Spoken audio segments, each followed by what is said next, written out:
ऐसे ही वैज्ञानिकों में से एक हैं हमारी लिस्ट में 8वें नंबर पर मौजूद ये व्यक्ति, परमाणु युग के जनक एल्बर्ट आइंस्टाइन। आधुनिक दौर के लिए एल्बर्ट आइंस्टाइन का वही महत्व है जो रेनेसां में गैलीलियो का था, इसलिए मैं उन दोनों को बहुत करीब रखता हूँ। शायद आइंस्टाइन की जगह उनसे भी आगे है। वे 9 वर्ष की उम्र तक ठीक से बोल भी नहीं पाते थे। वे एक साधारण विद्यार्थी थे और उन्होंने हाई स्कूल बीच में ही छोड़ दिया था। 26 साल की उम्र तक आइंस्टाइन ने अपनी सबसे कमाल की थ्योरी सापेक्षता के सिद्धांत को छपवा दिया था। Separate fusion. आइंस्टाइन मुझे हमेशा आकर्षित करते हैं। मैं आइंस्टाइन की जीभ निकली तस्वीर को पसंद करता हूँ। वो बेहद सीधे साधे और अनौपचारिक किस्म के व्यक्ति थे। अगर वो महानतम वैज्ञानिकों में से एक थे तो ये कहने में कोई शक नहीं है कि वो अब तक के 5 सबसे महान वैज्ञानिकों में गिने जा सकते हैं।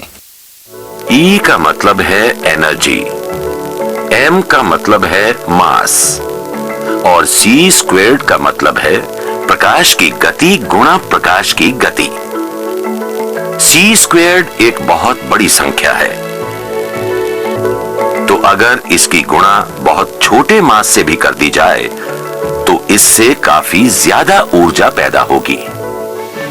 1905 में आइंस्टाइन ने प्रकाश, गुरुत्वाकर्षण और गति के नियमों पर अपने 3 अहम पेपर्स प्रकाशित कराए। इसकी प्रमुख बात थी उनकी थ्योरी ऑफ रिलेटिविटी यानी सापेक्षता का सिद्धांत, जिसने समय और काल की नई परिभाषा को जन्म दिया। आइंस्टाइन ने ही बताया था कि क्या आप जानते हैं, अगर आप तेज रफ्तार से सफर करें तो समय की रफ्तार धीमी हो जाती है और मास बढ़ जाता है। अगर आप काल में पीछे जाएं और फिर वापस लौटें तो आप अपनी जुड़वा बहन से ज्यादा जवान नजर आएंगे। आप कहेंगे इसका क्या मतलब हुआ? इसका तो किसी के लिए कोई मतलब नहीं हुआ, मगर इस बात को समझने के लिए आपको अलग तरह की सोच का सहारा लेना पड़ेगा। आइंस्टाइन की थ्योरीज किसी को समझ आए या नहीं, मगर उनका विस्तार कमाल का था। उन्होंने एटम की अपार संभावनाओं को उजागर किया, सृजनात्मकता के लिए भी और संपूर्ण विनाश के लिए भी।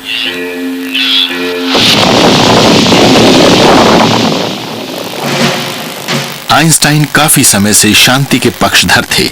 उन्हें अपनी खोज को लेकर आशंका थी। वे अपने देश में एक नए तानाशाह के उभरने से चिंतित भी थे। इसका नाम था एडोल्फ हिटलर। आइंस्टाइन 1933 में जर्मनी को छोड़ अमेरिका चले गए थे।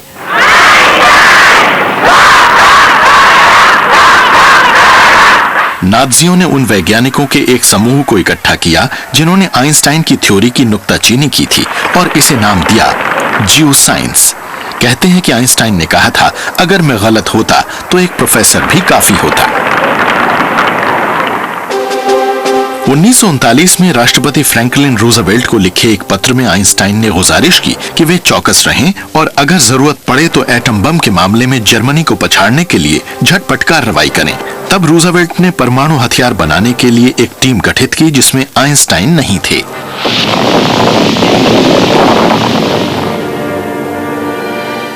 उन्हें बम बनाने के काम में शामिल नहीं किया गया। उन्हें तो पता भी नहीं था कि क्या हो रहा है। जब उन्हें हिरोशिमा हादसे की खबर मिली तो वो बोले ओए वे, यानी ओ माय गॉड।